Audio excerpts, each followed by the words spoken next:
क्या कहना चाहेंगे आप लोग? कैंडल मार्च निकाले हुए हैं कांग्रेस दफ्तर से, क्या कहना चाहेंगे? क्या तो वजह? हम जो है पहलगाम पर जो आतंकवादियों ने जो हमला किया वो शहीदों को हम श्रद्धांजलि अर्पित करते हुए ये कहना चाहते हैं कि सुरक्षा पर जो चूक हुई है, एक तरफ जो है मोदी जी कहते हैं कि देश सुरक्षित हाथों पर है, लेकिन विषय उठता है ये कि जो है सुरक्षा में चूक कैसे हो गई। हम भारत सरकार से मांग करते हैं कि उन आतंकवादियों को तत्काल पकड़कर और खुलेआम चौराहे पर उनको गोलियों से भूना जाए और शहीद परिवारों को जो है जो मुआवजा मिले। और क्या कहना चाहेंगे? दोबारा ये घटना ना हो, क्या संदेश देना चाहेंगे? हम ये चाहते हैं ऐसा उन लोगों पर कार्रवाई हो कि दोबारा ऐसा घटना ना घटे। और जो पड़ोसी मुल्क है जो आए दिन हमेशा आग दिखाने का काम करता है, हम मोदी जी से कहना चाहते हैं कि ऐसा कार्रवाई करें, उस पर हमला करें जैसे इंदिरा गांधी जी ने किया था, पाकिस्तान पर हमला कर और 2 मुल्क बनाया था। इसी तरह ऐसा कुछ किया जाए कि पाकिस्तान जो नापाक उनके मंसूबों को जो है कामयाबी ना हो सके भविष्य में।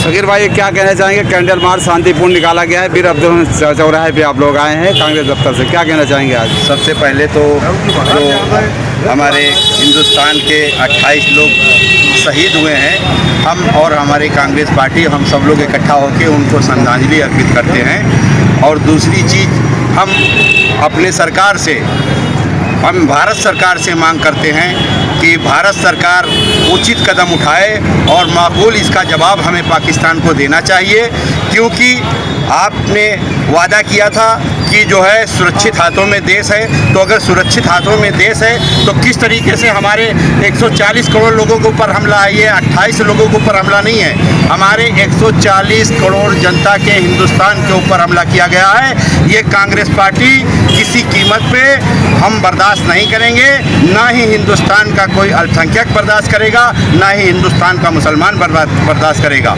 सबसे पहले हमारे लिए हमारा देश है, उसके बाद हमारे देश के संविधान के बाद फिर कोई और पार्टी है। हमारी पार्टी से आदेश हुआ है, हम लोग मोदी जी के साथ हैं। हमारे नेता राहुल गांधी ने कहा है कि हमारी पूरी पार्टी भाजपा के साथ, मोदी जी के साथ में खड़ी है। ये कई घटनाएं हो चुकी हैं, इससे पहले पुलवामा हमला हुआ, फिर उसके बाद आप देख रहे हैं ये घटना घट गई। आए दिन ये घटना घटती कैसी है, इसकी जिम्मेदारी सरकार को लेना चाहिए और गृह मंत्री जो है वो अमित शाह जी और प्रधानमंत्री जी को इस पर इस्तीफा देना चाहिए और निष्पक्ष आके बात रखना चाहिए कि आखिर ये चूक कहाँ से हुई। जहाँ पर 2-2 हज़ार आदमी रहते हैं, वहाँ एक सिपाही, एक ड्यूटी नहीं, एक आदमी नहीं पाकिस्तान से आता है और हमारे लोगों को शहीद करके मार के चला जाता है। ये हिंदुस्तान के लोग अब किसी कीमत पे बर्दाश्त नहीं करेंगे। यही हम लोगों का आज संदेश है। काम तो स्टार्ट हो गया है, पानी बंद करने के बाद कहे वीज़ा रद्द करने के बाद। पानी बंद करने से काम नहीं चलेगा, अब उनको सबक सिखाना होगा हमें। जैसे मेरी इंदिरा गांधी ने सिखाया था, उस तरीके से आपको मजबूती के साथ कदम उठाइए। जब विपक्ष आपके साथ खड़ा है तो फिर किस बात की परेशानी?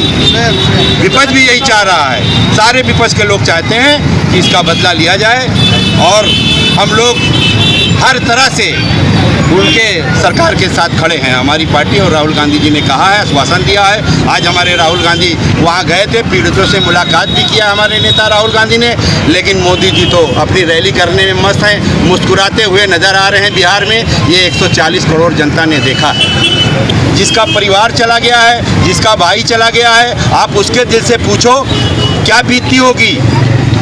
तो ये हरगिज़ हम किसी कीमत पे बर्दाश्त नहीं करेंगे। आए दिन हमारे आर्मी के ऊपर हमला होता है, आए दिन हमारे हिंदुस्तान के नागरिकों के ऊपर हमला होता है, ये किसी कीमत पे हिंदुस्तान अब बर्दाश्त नहीं करेगा। हाँ बोलिए। ये दूसरा हमला है कश्मीर का। पहला हमला का तो बदला लिया ही नहीं गया, सिर्फ मीडिया ने ऐसे उल्टा सीधा दिखा दिया कि हमने 300 आतंकवादियों को मारो, 500 आतंकवादी मारे, एक भी आतंकवादी नहीं मरा। और दूसरा हमला ये हुआ है, सबसे बड़ी सरकार की लापरवाही है। जहाँ 2000-4000 पर्यटक घूमने जाते हैं, वहाँ एक भी कांस्टेबल नहीं था। और जिस तरह से नाम पूछ के और मीडिया ने बताया कि पैंट उतार के मारा गया, इतना उनके पास मौका था कि आतंकवादियों ने बहुत ही अच्छे सूझबूझ तरीके से अंजाम को दिया। इसमें कहीं ना कहीं सरकार की मिली भगत थी, जो आतंकवादी अंदर घुस के आए। मोदी जी कहते हैं हमारी चप्पे चप्पे पे नज़र है, कोई आ नहीं सकता इधर उधर। तो किस तरह से आतंकवादी आए कश्मीर में घुसे, इसकी सरकार जिम्मेदार है और सरकार जवाब दे। हिंदुस्तान का एक एक बच्चा सरकार के साथ खड़ा है और उन शहीदों के साथ खड़ा है। जिस दिन बदला लेने का आदेश आएगा, हम सब एक एक लोग जान दे देंगे और पाकिस्तान को मिटा देंगे, या तो पाकिस्तान पे कब्जा करके हिंदुस्तान में मिला देंगे।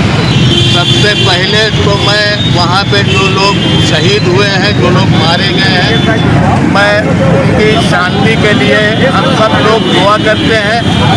और हम सरकार से ये कहना चाहते हैं कि जब कश्मीर में जहाँ आतंकवाद इतनी चरम सीमा पे था, और आपने कहा कि हमने धारा 370 लगा के आतंकवाद को ख़त्म कर दिया, अब फिर ये आतंकवादी घटनाएं जो हो रही हैं, ये कैसे हो रही हैं? और सवाल तो यहाँ पे उठता है कि ये चूक जिस जगह पे ये घटना हुई है, वहाँ पे 3 लेयर की सुरक्षा व्यवस्था है और वहाँ एक होमगार्ड भी नहीं होता। अगर एक होमगार्ड भी होता तो शायद ये भी होता कि 2-4 लोगों को वो भी बचा लेता। एक होमगार्ड तक नहीं था और कहना को 3 लेयर की सुरक्षा। भारी चूक। तो हम इस चूक के लिए सरकार को जिम्मेदार मानते हैं। और आज मोदी जी के लिए कोई मुश्किल काम नहीं है। आज पक्ष विपक्ष तो छोड़िए, पूरा देश एक इस मैटर पे पूरा देश एक है और सब यही मांग करते हैं कि जो आतंकवादी घटनाएं हमारे यहाँ होती हैं, उसके जो जिम्मेदार हैं उनके ऊपर कड़ा से कड़ा प्रहार किया जाए, क्या है कि फिर वो दोबारा हिंदुस्तान में कोई आतंकवादी घटना न कर सके। हाँ भैया, आप बोलो।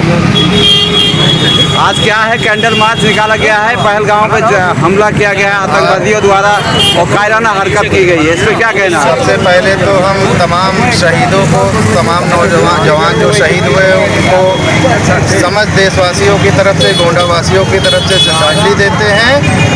और जो पूर्व में ये तानाशाही सरकार ने जो वादा किया था कि 56 इंच का सीना है, कोई भी घुसपैठी हमारे देश में एंट्री नहीं कर पाएंगे, घुसने नहीं पाएंगे। आज हम समस्त कांग्रेस जनों की ओर से राष्ट्रपति से केंद्र की सरकार को बर्खास्त करने की मांग करते हैं। और नरेंद्र मोदी जी, आपको इतनी भी जो है गैरत नहीं महसूस हुई कि चुनाव में मस्त है आप, बिहार के चुनाव में हंसी ठिठोले ले रहे हैं। पूरा देश आज रो रहा है और पूरा देश गमगीन माहौल में है। इसकी हम कड़ी निंदा करते हैं माननीय नरेंद्र मोदी जी के इस कायराना हमले की। उन्होंने कोई कार्रवाई नहीं किया, इसलिए हम समस्त गोंडावासियों की तरफ से राष्ट्रपति महोदय से केंद्र की सरकार को तत्काल बर्खास्त करने की मांग करते हैं।